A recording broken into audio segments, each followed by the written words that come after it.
To और bye नहीं कराया तो कुछ नहीं कराया, पता है।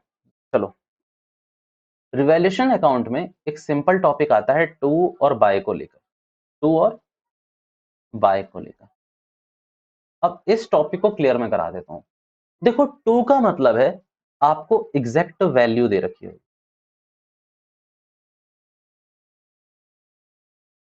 बाय का मतलब है आपको एग्जैक्ट चेंज दे रखा होगा। ये क्या मतलब, ये क्या लिखे जा रहे हो? मैंने कहा एग्जांपल्स के बिना तुम्हें कोई चीज समझ आ सकती है? नहीं तो आपने कहा नहीं, तो मैंने कहा मेरा भी आज तक यही हाल है, सेम सेम। सिंपल बात क्या है, मेरी बात ध्यान से सुनना। एग्जैक्ट वैल्यू और एग्जैक्ट चेंज मैं दोनों बता रहा हूं एग्जांपल लेके। एग्जांपल आ रहा है मेरा यहाँ पर 1। आपको बेटा क्वेश्चन बताएगा कि land and building valued ₹2 10 lakhs, ठीक है। अब आप, मैं आपको सिंपल बता देता हूं, पहले ये खत्म कर देता हूं टू वाला। आपको बता रहा है लैंड एंड बिल्डिंग की जो वैल्यूटेड हुई है ₹2 10 लाख हो चुकी है। मींस आज में उसकी वैल्यू कितनी है? 10 लाख रुपए, ठीक है। आप जाके देखोगे कि एग्जिस्टिंग बैलेंस शीट में, एग्जिस्टिंग बैलेंस शीट में इसकी वैल्यू कितनी थी। तो आपने बच्चों जाके देखा तो एग्जिस्टिंग बैलेंस शीट में इसकी वैल्यू थी, लेट्स से 9 लाख रुपीज। कितने थी? 9 लाख रुपीज। अब ध्यान से सोचो, यहाँ पर आपको फॉल बैक या फिर वो नहीं बता रहा कि कितने का हुआ, सिंपल आपको दो वैल्यू बता रहा है। जैसे मैंने एग्जांपल में भी लिया था, 10 लाख रुपए मेरी वैल्यू आज के टाइम पे है, पहले 9 लाख रुपए की थी। पहले कितने की थी? 9 लाख रुपए की थी। तो यानी कि ये वैल्यू उठाकर मालिक आपको कहां डालनी होती है? ये वैल्यू उठाकर आपको डालनी होती है बैलेंस शीट में, because this is nothing but exact value of your assets. This is the exact value of your asset. और ये जो 9 लाख रुपए ये कहीं डालना है? मैंने कहा नहीं, ये कहीं भी नहीं डालना, इसको पड़े रहने दो एग्जिस्टिंग बैलेंस शीट में।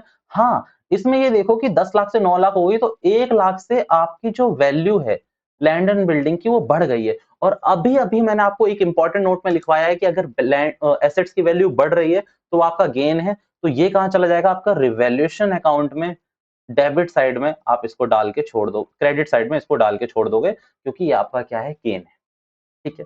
केस समझ आया आपको कि टू को कैसे करना है? अच्छा, अब इस केस को उल्टा करें ना, तो इस केस में ये भी हो सकता है कि मशीनरी वैल्यूड टू ₹5 लाख। और एग्जिस्टिंग बैलेंस शीट का भी बता देता हूं मैं। एग्जिस्टिंग बैलेंस शीट में जल्दी से देखिएगा, बैलेंस शीट में आपको बता रहा है 6 लाख रुपए।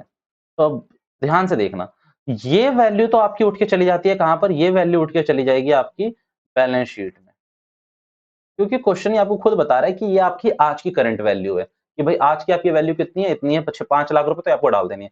एग्जिस्टिंग कितनी थी? 6 लाख रुपए। तो इस 6 लाख की वैल्यू का आप ध्यान लगाओगे कि 6 लाख की वैल्यू थी, आज के टाइम पे 5 लाख की रह गई है। तो 1 लाख का यहाँ पर कुछ भी नहीं, आप खुद समझ गए होंगे कि यहाँ पर आपका फॉल है, एसेट्स में फॉल है, और एसेट्स में फॉल होना आपका लॉस माना जाएगा। और आप इसे डेबिट करोगे कहां पर? रिवैल्यूएशन अकाउंट में। कहां डेबिट करोगे आप इसको? रिवैल्यूएशन अकाउंट में आप इसको मालिक डेबिट करो। तो ये था आपका टू का, और टू के लिए इसीलिए मैंने लिखा था कि टू का मतलब एग्जैक्ट वैल्यू, और जो कि कहां डलती है, आप यहाँ ये भी लिख सकते हो कि वो आपकी कहां डलती है? बैलेंस शीट में डलती है। कहां डलती है? बैलेंस शीट में, ठीक है। अब अगर आप बात करोगे बाय की, तो उसमें एग्जैक्ट चेंज आता है। एग्जैक्ट चेंज का मतलब क्या है कि देखो, अब इसमें एग्जाम्पल में यही ले रहा हूं, एग्जाम्पल 3। तो आपको क्वेश्चन खुद बोलेगा कि बिल्डिंग इंक्रीज्ड बाय, और डिक्रीज भी हो सकता है, इंक्रीज्ड बाय ₹50,000। तो इसका मतलब सिंपल ये है कि ये वैल्यू एग्जैक्ट चेंज है, भले एडिशन में हो या सब्ट्रैक्शन में हो, ये एग्जैक्ट चेंज है। तो ₹50,000 से आपकी वैल्यू क्या हुई है? बढ़ गई है। तो बेटा ये तो आप डालोगे सीधा रिवैल्यूएशन अकाउंट में, क्योंकि वहां क्या जाता है? रिवैल्यूएशन में एग्जैक्ट चेंज आता है। तो रिवैल्यूएशन अकाउंट में क्रेडिट साइड। और बैलेंस शीट में क्या डालोगे? तो एग्जिस्टिंग में, एग्जिस्टिंग बुक वैल्यू में, बी बी बीवी में, बुक वैल्यू में आप ऐड कर दोगे अपने कितने? ₹50,000, और इससे शो कर दोगे आप आपकी न्यू बैलेंस शीट में।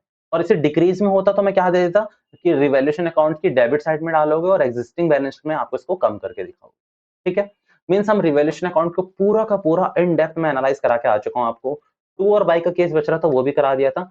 अभी मैं आगे मूव ऑन कर रहा हूं आपको एक्यूमुलेटेड लॉसेस एंड गेन्स वाले में, और उसके बाद हम इस चैप्टर को आज फिनिश करके ही मानेंगे। शुरू करते हैं, रखते हैं अपना सेशन, ठीक है।